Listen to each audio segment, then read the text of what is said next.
नमस्ते Bharat WH news digital में आपका स्वागत है। मैं हूं विजय खौसे। आज के खबर के प्रायोजक है एश इलेक्ट्रॉनिक्स एंड फर्नीचर वाड़ी नागपुर। हम रहते हैं खबरों के आगे, खबरों के पीछे। खबर छुपाते नहीं, दिखाते हैं। राजनीति हो या सामाजिक, क्राइम हो या भ्रष्टाचार की, अन्याय हो या अत्याचार की, हम देते हैं निडरता से खबर को महत्व। आप भी खबर को महत्व देकर हमारे चैनल को सब्सक्राइब करें, विज्ञापन देकर हमें मदद करें। आइए देखते हैं आज की विशेष खबर। भंते विनयाचार्य जी इस वक्त जेल में हैं और उनके केस की पैरवी कर रहे हैं भंते बुद्ध प्रताप जी, और हमारे साथ मौजूद हैं एडवोकेट सुबोध प्रसाद जी। तो क्या लगता है भंते जी के केस में कितने दिनों तक अंदर रहने वाले हैं भंते जी? ये तो निश्चित रूप से कहना मेरे लिए उचित नहीं होगा, क्योंकि बेल की प्रक्रिया चल रही है।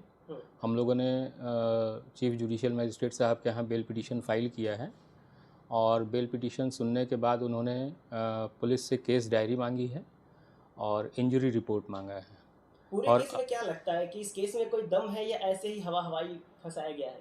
देखिए, अगर आप FIR देखेंगे हाँ। तो उससे स्पष्ट है कि बंते जी को एक साजिश के तहत फंसाया गया है।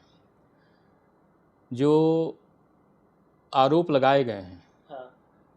वो बैठ करके एक सोची समझी साजिश के तहत और एक कंप्यूटर पर टाइप करके एक व्यक्ति ने लगाया है। उस व्यक्ति का कहना है कि मैं जब अपनी दुकान बंद करके जा रहा था तो उसके ऊपर हमला हुआ, जो सूचक हैं इस केस के। और हमले का कारण ये बताते हैं कि ये चाह रहे थे कि महाबोधि जो मुक्ति आंदोलन चल रहा है, महाविहार मुक्ति आंदोलन चल रहा है, उसमें कुछ लोग रोड़ा डाल रहे हैं या उसका विरोध कर रहे हैं। जो सूचक है वो ना तो कोई प्रशासनिक पदाधिकारी है और ना वो किसी पद पर है जो मुक्ति आंदोलन को प्रभावित कर सके।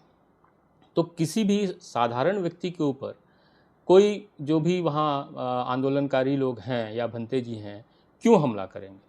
पहली चीज़। दूसरी चीज़, जो आरोप लगाए गए हैं वो देखने से ही लगता है कि बिल्कुल वो सोच समझ करके और झूठे आरोप लगाए गए हैं। ये कहा गया है कि उस व्यक्ति के ऊपर, सूचक के ऊपर जान से मारने की कोशिश की गई।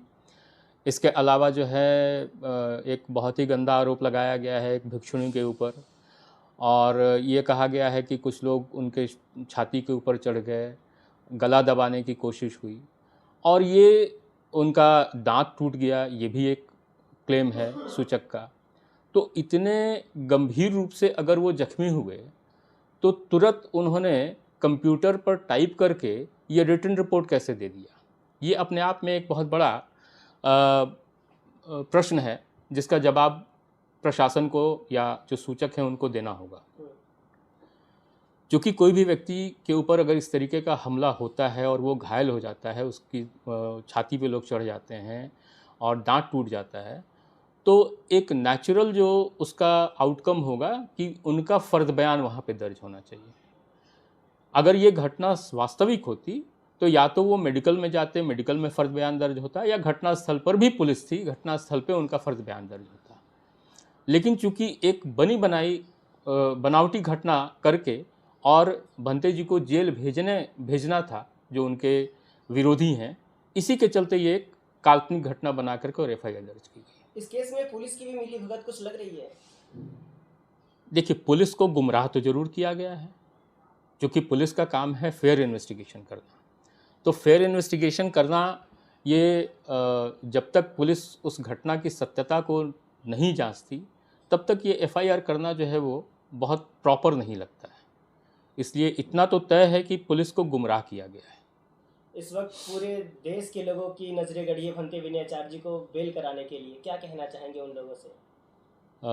मैं यही आश्वासन देना चाहता हूँ कि हम लोग न्याय के लिए लड़ रहे हैं और बहुत शीघ्र आप लोगों की शुभकामना से भंते जी का बेल हो जाना चाहिए। मैं भी उसी के लिए प्रयास कर रहा हूँ। यही है कि हमने कोई FIR नहीं कराई है, क्या आपके पास कोई ऐसा FIR की कॉपी आई है? जी हाँ, एक तो है जिसमें सुमित पाल जो हैं वो सूचक के रूप में हैं, और अगर वो कह रहे हैं कि उन्होंने FIR नहीं दर्ज कराई है तो ये अपने आप में एक अनुसंधान का विषय है कि उन्होंने अगर नहीं दर्ज कराई तो उनके नाम पर किसने दर्ज कराई। दूसरी चीज़ है कि इस पूरे मामले में जहाँ तक मैं समझ पाया हूँ कि इस आंदोलन को कुचलने के लिए, चूँकि भंते विनयाचार्य जी बहुत शिद्दत से और एक बहुत अच्छे तरीके से इस आंदोलन को आगे बढ़ा रहे थे, तो उनके जो भी विरोधी हैं वो बार बार इन लोगों के ऊपर एक FIR 1 by 1 FIR दर्ज कराते चले जा रहे हैं, जो निश्चित रूप से एक साजिश की ओर संकेत करता है। दोस्तों, खबर देखने के लिए आपका शुक्रिया। आज के लिए बस इतना ही। फिर मिलेंगे नए खबर के साथ, तो बने रहिए WH न्यूज के साथ।